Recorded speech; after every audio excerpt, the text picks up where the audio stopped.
Things are once again busy at the University of South Dakota School of Law this summer. Parker Brown breaks down what's in store for the campus as the new school year approaches. It's our top story tonight. This is the third straight summer of renovations at the Knudson School of Law. The building is from 1981 and they say that the upgrades were needed. The campus of the University of South Dakota is quiet in summer months, with few living there and preparations for the upcoming fall semester underway.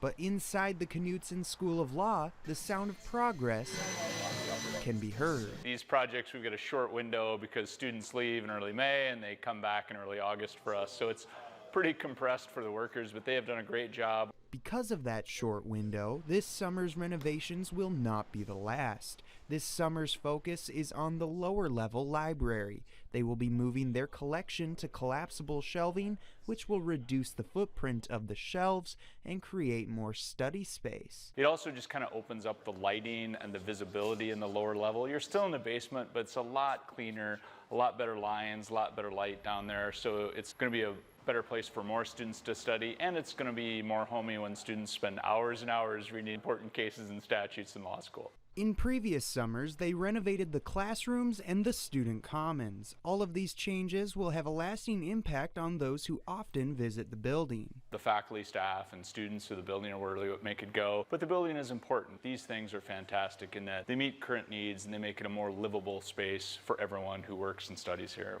Even though they're up against a tight deadline, they should be done with the renovation by the time classes begin. In Vermillion, Parker Brown, Dakota News Now.